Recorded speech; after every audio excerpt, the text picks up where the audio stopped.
Imagine being among the mighty knights of the Table Round, the phenomenally skilled Sir Lancelot, the Grail Knights, Percival and Galahad, and of course the King of the Britons himself, Arthur. Now imagine being one that all of them respect, a noble warrior of nearly unmatched skill and even further courteousness. You do not have to imagine. This is Sir Gawain. Born to Arthur's sister Morgause and King Lot of Orkney, Gawain's lineage was already of great esteem. He was a child with great potential, even more so on the day after his baptism, when the priest who baptized him, who also bore the name Gawain, blessed him with an incredible grace. Every day when the sun would be at its highest, Gawain's strength would increase. As this blessed Gawain grew up, he was trained to be phenomenally talented, some accounts detailing him being raised in Rome, whilst others do not detail much more than his extreme proficiency. No matter the source of his skill, it is quite evident. In Geoffrey of Monmouth's History Regum Britannia, Gawain helped Arthur and his forces overcome a Roman contingent, some say even all of Rome. The Regum Britannia would go further to say that Gawain was among the warriors that whom no better had ever been born. In later representations, this trend would continue, his expertise as a warrior being nearly unmatched except by such epics of the mythos as Lancelot and Mordred, both of whom in different tellings are responsible for his demise after a long, drawn-out battle. And depending on the telling, this could include them clashing with a Gawain that is wielding Excalibur itself. And even if not, he bears Galatine, a sister sword to Excalibur, so refined it could pass as a legendary blade. Now, this alone is an accomplishment. Losing only to the likes of Lancelot or Mordred is no fault. But that is not all there is to Gawain. In a majority of Arthurian literature, and most representations of canon, if such a thing can exist for mythology, Gawain lives and dies as a greatly courteous and noble knight, among the finest of the Table Round, perhaps second to only the Grail Knights. Many stories in Arthurian romance, like Chrétien's French works and over a dozen English works, detail his exploits of saving many young women from distressing situations, and being a noble hero that all should admire. A favorite of mine is the time he saved a woman from a demon in an old French poem. Its translated title is The Perilous Cemetery. If that is something of interest, I may have to just do a video on that, because I do like Gawain. Now, I would be remiss to not bring up the eponymous tale for Gawain, the Green Knight. I'm sure many of you are aware of how the story goes. During a Christmas dinner in Camelot, a Green Knight arrives and challenges any in the court of knights to a test of wit and might. He would allow anyone among the knights to strike him with his axe, and on the next New Year's, they would receive the same. Arthur and the other knights, of course, were weary of such an offer. Gawain, however, noble as he was, stepped forward and accepted the challenge. In a single swift strike, he severed the Green Knight's head from his shoulders. Alas, magic was indeed at play, and the knight merely picked up his head and looked to Gawain, knowing that the fair knight would have to meet the same fate.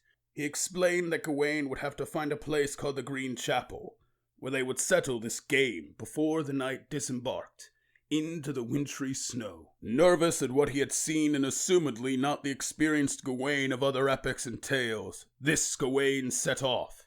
He scoured the lands of Britain for some time, doing knightly duties to those he came across, typical of his noble behavior, until he was nearly bumping against the time to face the Green Knight. It was in this crunch time Gawain met a hunter named Bertilac, and spoke with the man, telling his plight. Bertilac and his wife, being receptive to the young knight's fears, allowed him to stay with them for the remaining days, as they knew where the Green Chapel was and were willing to send him there. Bertilac, you see, was a great host, not making Gawain work or do any such thing, only saying that Gawain must give to Bertilac whatever Lady Bertilac gave to Gawain. Thus, on the first day, Lady Bertilac attempted to kiss Gawain, which he was compromised for. You see, any noble knight would not allow himself to turn down a woman. However, she was married, so with great nervousness he accepted the kiss, and granted the same to Bertilac when he returned home. Fearing now not a compromise, it was 2 kisses, and he gave those 2 to Bertilac. Now on the last day, and with the meeting with the Green Knight rapidly approaching, Lady Bertilac gave Gawain 3 kisses, and a green girdle which she promised would keep him from harm. Gawain, fearing for his life, and with his fear unsubsiding despite his steely heart, gave the 3 kisses to Bertilac, but kept the girdle to himself. Then came the day, and Gawain found his way to the Green Chapel, girdle wreathing his body and heart filled with fear and dread. He entered the chapel itself and came before the Green Knight, who loomed like a spectre. They talked briefly, with the Green Knight acknowledging the trustworthiness of Gawain before putting him in place to take the strike. Gawain readied for the blow, and it came, to which he flinched, and the axe was stopped just inches away. The knight taunted him for flinching, before Gawain rebuked him, blaming his own nerves at facing such a lethal strike, and then he steeled his resolve and readied. The Green Knight swung again, and held back his blade. Gawain, unknowing of this, did not flinch. A test it was to see if Gawain was being truthful, to which he was, and the Green Knight complimented him on such before readying a 3rd mighty blow. It came down and struck Gawain's neck, spilling his blood upon the snow within the chapel, and giving him quite the fright. He spun quickly and drew Galatine, pointing it at the Green Knight with no fear and great passion, to which the Green Knight acknowledged this deal again, and said he would not strike. After all, Gawain had only stricken him once. It was here the Green Knight revealed himself as Bertilac, and called out Gawain for his choice to wear the girdle, breaking the promise the 2 had established before. Gawain grew nervous at this, but the knight spoke to him in earnest terms.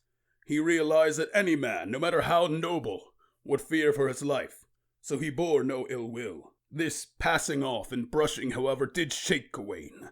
The fact he had to be dishonest against the Green Knight.